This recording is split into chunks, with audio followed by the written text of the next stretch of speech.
Hello दोस्तों, मेरा नाम है मनीष कुमार और आप देख रहे हैं मनीष टेक्निकल चैनल।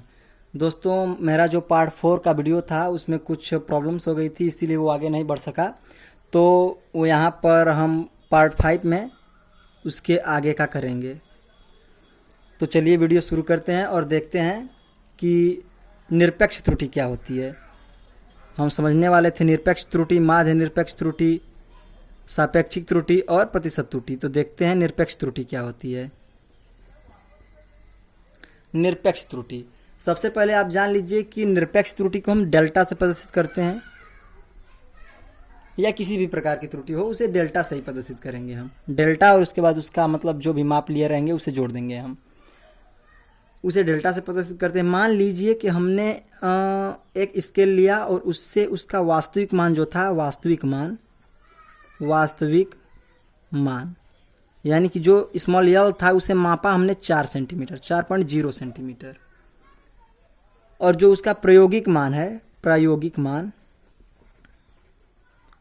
वो हमें पता चला मापने पर कि उसका प्रायोगिक मान आया है 4.5 सेंटीमीटर। और हमसे पूछ दिया गया कि इनके बीच में त्रुटि यानी डेल्टा यल, इसे कहते हैं निरपेक्ष त्रुटि। डेल्टा लग गया और उसके बाद यल, यानी ये है निरपेक्ष त्रुटि। तो डेल्टा यल क्या होगा? तो हमने पढ़ा था कि प्रायोगिक मान और वास्तविक मान के अंतर को क्या कहते हैं? निरपेक्ष त्रुटि।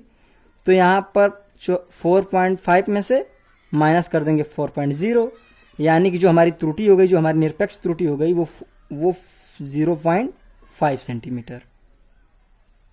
समझ में आया?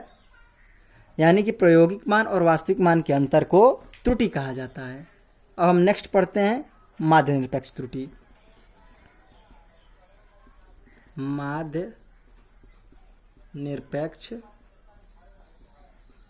त्रुटि, दोस्तों इसके बारे में आप लिख लीजिए कि सभी निरपेक्ष त्रुटियों का माध्य निकालना ही माध्य निरपेक्ष त्रुटि कहलाता है। जितने भी निरपेक्ष त्रुटियां रहेंगी ये, इनका आप माध्य निकाल दोगे, माध्य निरपेक्ष त्रुटि प्राप्त हो जाएगी आपको।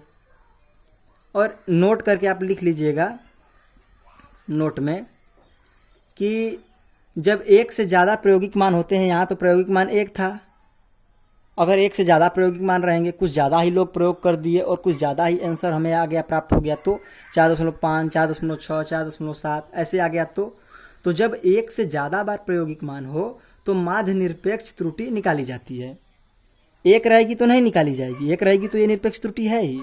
जब एक से ज़्यादा प्रायोगिक मान रहेंगे तभी माध्य निरपेक्ष त्रुटि को हम निकाल सकते हैं। ठीक है दोस्तों, अब हम नेक्स्ट अपने बढ़ते हैं तीसरा पॉइंट, जो है सापेक्षिक त्रुटि।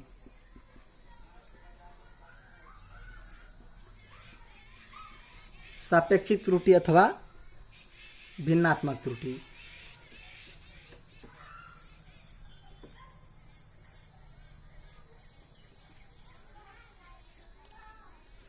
सापेक्षिक त्रुटि अथवा भिन्नात्मक त्रुटि, तो सापेक्षिक त्रुटि हमारी क्या पता चल गई थी? ये सापेक्ष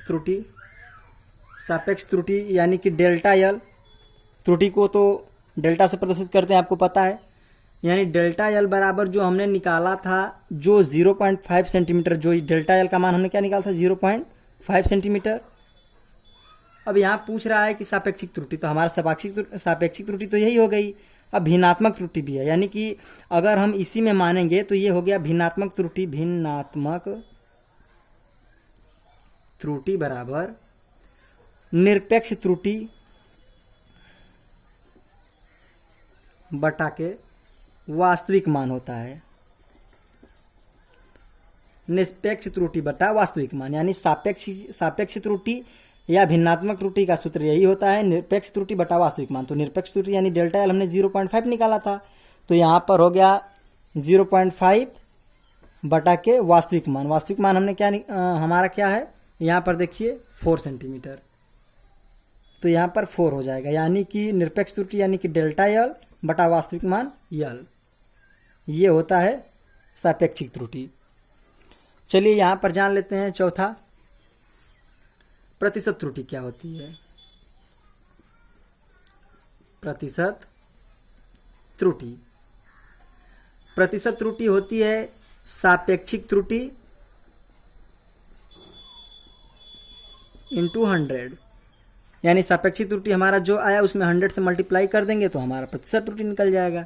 जैसे डेल्टा एल अपान एल आया था सापेक्षिक त्रुटि, इसमें मल्टीप्लाई 100 से कर दें तो ये हमारा परसेंटेज निकल जाएगा। उम्मीद करते हैं दोस्तों आपको ये समझ में आ गया होगा कि प्रतिशत त्रुटि, निरपेक्ष त्रुटि जो है ये है निरपेक्ष त्रुटि, माध्य निरपेक्ष त्रुटि, सापेक्षिक त्रुटि और प्रतिशत त्रुटि क्या होती है। अब इसी के आधार पर हम त्रुटियों का संयोजन पढ़ेंगे नेक्स्ट वीडियो में।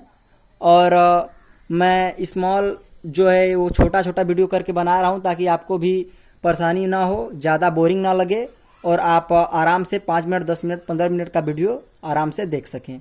तो हम नेक्स्ट वीडियो में मिलते हैं और तब तक के लिए बाय बाय, धन्यवाद। और त्रुटियों का संयोजन हम नेक्स्ट वीडियो में पढ़ेंगे।